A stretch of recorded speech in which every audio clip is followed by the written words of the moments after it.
ख़वातीन व हज़रात, मायूसी, नाउमीदी, तशद्दुद और दहशत गर्दी जो मुल्क के दीगर इलाकों के बाद एक बिल्कुल मुख्तलिफ अंदाज में कराची को अपने लपेट में ले रही है। मेरे साथ तहरीक इंसाफ के सरबराह इमरान खान मौजूद हैं, जिनसे मैं पूछूंगा कि कराची से खैबर तक इस बढ़ती बेचैनी पे वो क्या कहेंगे। इमरान, अस्सलाम वालेकुम।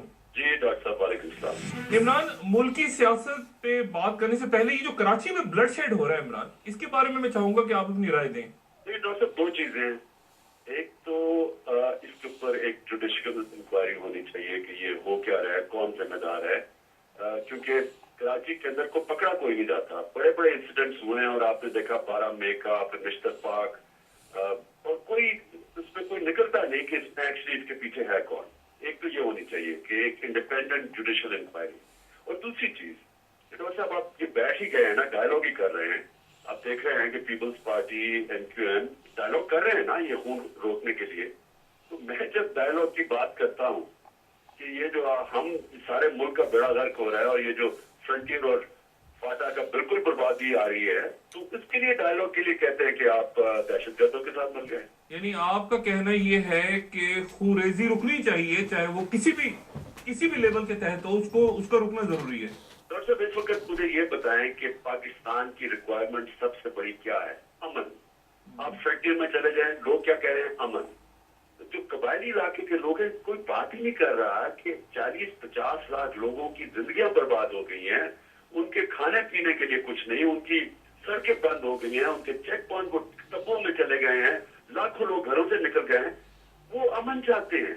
उनके कोई सोच नहीं रहा कि दीदी हम पहले आप हथियार छोड़ेंगे तो हम ये करेंगे। ये किस किस्म की, मैं तो इतना कई दफा डॉक्टर साहब इन जिन ऊपर हुक्मरान बैठे हुए हैं, मुझे तो इतनी हैरत होती है कि कोई इनको फिक्र नहीं है कि इस मुल्क में क्या हो रहा है। वासिफ जरदारी बात दौरा करने चले गए। ये मुल्क के हालात है कि वो बाहर जाके सीरिया में जाके फिरे और दुनिया में बाकी दौरे करें। हालात तो देखें इस वक्त क्या है। अच्छा इमरान, कहाँ जा रहा है ये सारा किस्सा? आप मिड टर्म इलेक्शंस की बात आपने पिछली निशिस्त में भी की थी, उसी तरफ बढ़ रहा है सिस्टम। क्या होगा?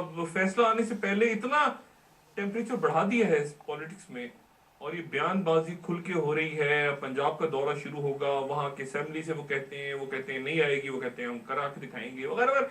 ये किस तरफ जा रहा है सारा मामला? एक क्लैश सुप्रीम कोर्ट का और गवर्नमेंट का आ गया, और ये मुझे लगता है कि आगे और शिद्दत इख्तियार करेगा।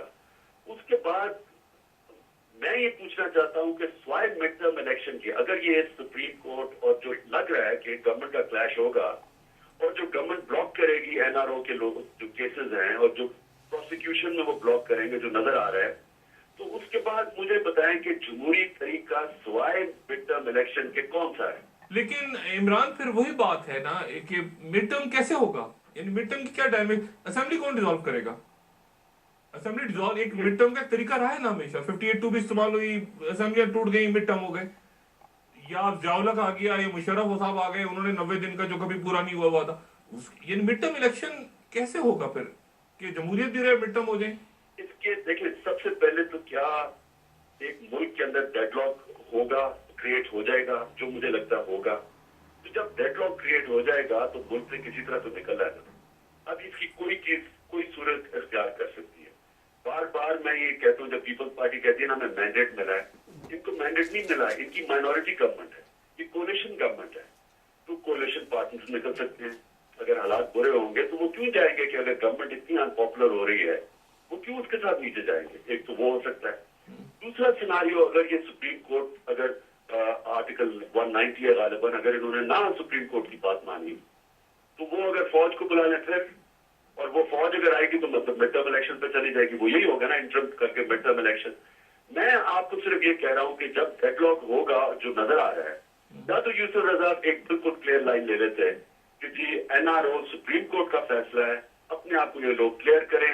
जब क्लियर करेंगे ये वापस गवर्नमेंट में आ सकते हैं, हम गवर्नमेंट सुप्रीम कोर्ट के फैसले के साथ खड़ी होगी। अगर तो वो ये कह देते तो बिल्कुल मैं समझता हूँ जमहूरियत में मजबूत हो जाना था। लेकिन अगर सुप्रीम कोर्ट को कमजोर करेंगे, फैसला ना मान के, तो सबसे बड़ा तो जमहूरियत को नुकसान होगा। और दूसरा, आप सुप्रीम कोर्ट को क्या करेंगे? वहां तो फौज ही भिजवा देंगे ना, तो डेडलॉक हो जाएगा।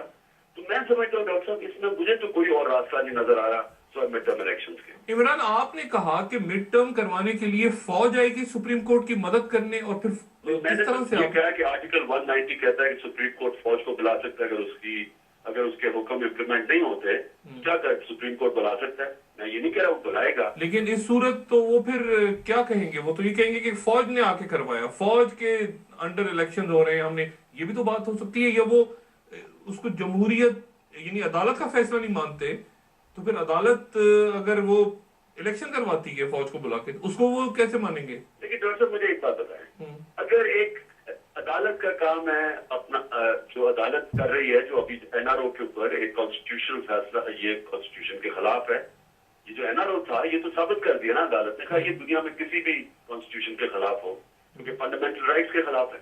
अब अदालत ने फैसला कर दिया, अब मतलब अदालत ने कहा कि वो उसी पोजीशन पे वापस आओ, और जो बैंक अकाउंट्स इसकी वजह से, एनआरओ की वजह से डीफ्रीज हुए थे, उनको वापस करो।